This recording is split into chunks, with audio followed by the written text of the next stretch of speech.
Good evening, good day. I'm about to play for you some of the comments and insults that I have had to endure, and we'll discuss further after I play them.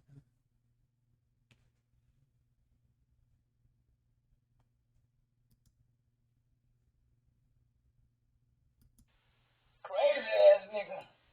You must have a dick down there with you. I know you've been sneaking them in and out. Lord God Almighty. Let thy will be done on earth as it is in heaven. My God. I am crazy. You asked him, but not your way. That motherfucker hollering and screaming. Police said, I don't see. Told him to go. Do anything for a piece of ass. I'm about to get him. Get everything you can get out of that motherfucker. He got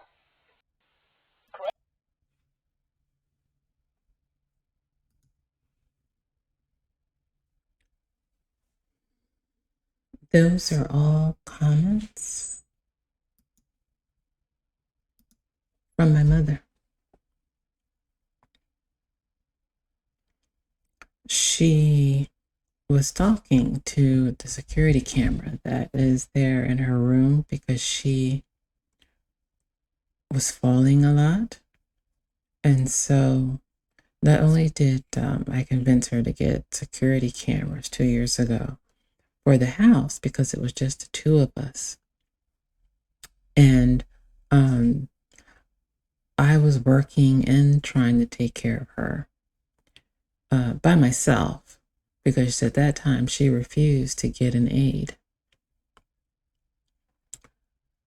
I happened to have been understaffed at that time while I was working. So I'm trying to cover two positions at work, taking care of her full time. The only help that I had was because she was on hospice. 1 hour a day, they sent an aide to bathe her and feed her and dress her up, which was a lot of help since I was doing everything else by myself. And at that time, she was unable to feed herself, change her diaper, wipe herself. Some of these insults that you heard were hurled at me in moments where she was dehydrated, and so her feces was very dry. So I had to get Q-tips and gloves and try to break apart the feces in her anus so that it would not be painful for her to defecate it out.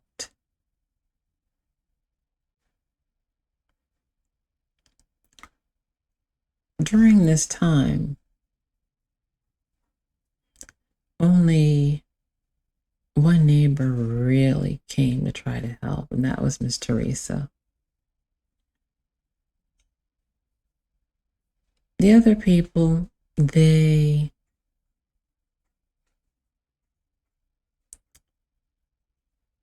asked how she was doing. They may have called, But no one actually came to say, oh, let me watch her for an hour. I know you're working. Let me. It was only Miss Teresa that would come and sit and watch her so that I could go and make my doctor's appointments. Because at that time, I was also having issues with my kidneys. I still am, but it was much worse. And so I'm having issues with my kidneys. I have neuropathy where my legs, my feet, I have this numbness.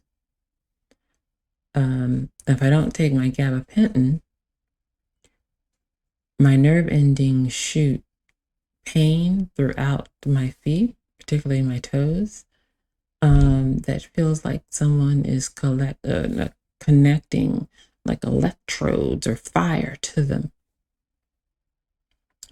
So I'm dealing with all of this, trying to take care of her, trying to do the job of two people, and on top of it, having to deal with insults and the like from her. So I had to put an H on it and handle it, and I did.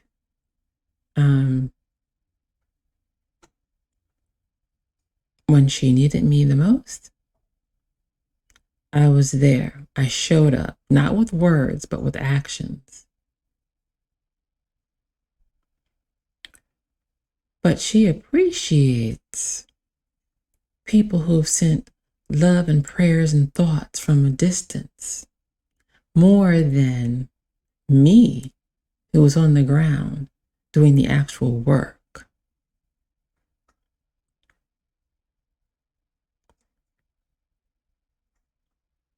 She has a goddaughter who had the unmitigated gall to call me. Now, she and I are around the same age. She called me to ask to see what was going on. And she spoke to me in a tone that you would speak to your children. And I mean young children, not your adult children, your children, demanding to know what's happening with this, what's happening with that, and the other. Now it's been 2 years. And she's been so concerned, but yet she didn't show up. When her godmother could have used an extra pair of hands, she was nowhere to be found but on the phone.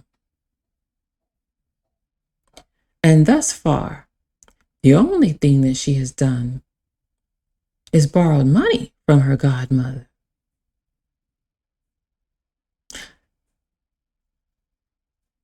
She's never put $1 in, but she's been quick to take $1 out. She and her daughter were supposed to pay a certain amount back, I think like $200 back each month. If we've seen $1 come back, I have blonde hair and blue eyes. Now, it's not really about the money.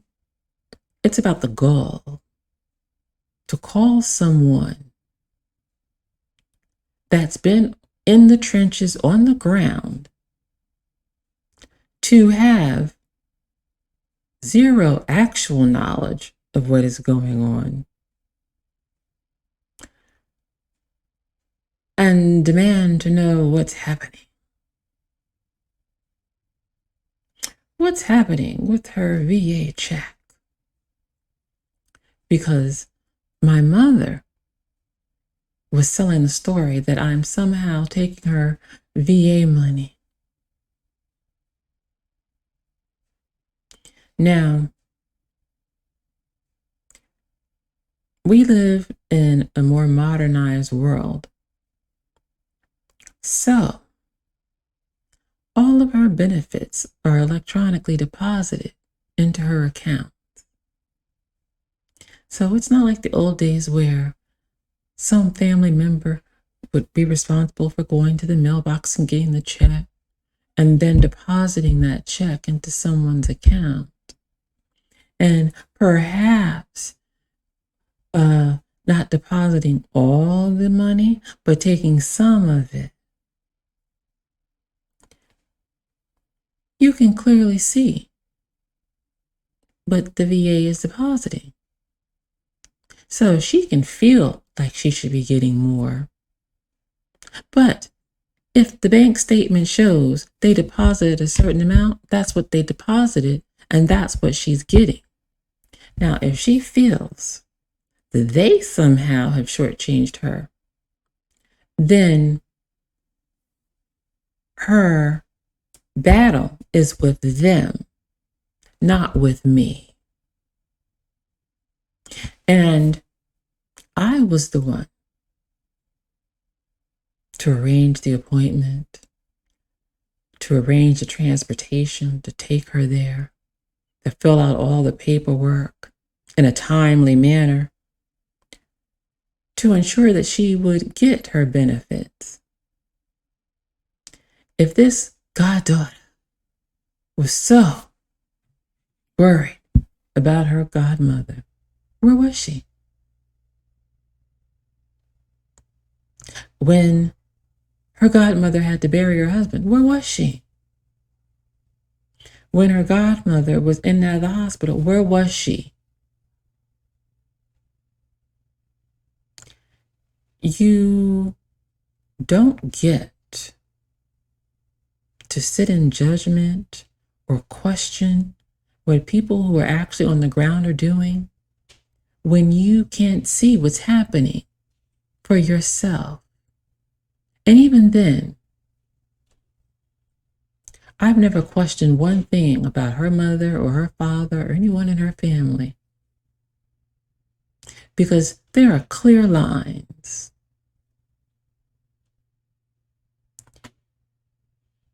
That some people just don't seem to follow.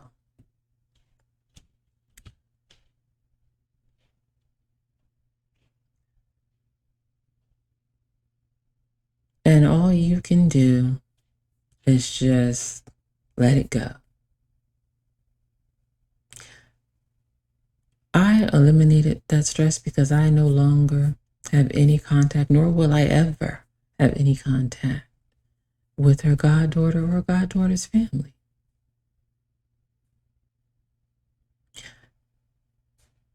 I have enough on my plate dealing with my mother.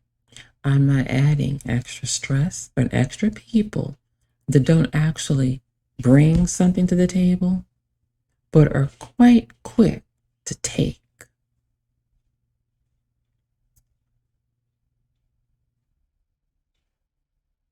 Thank you.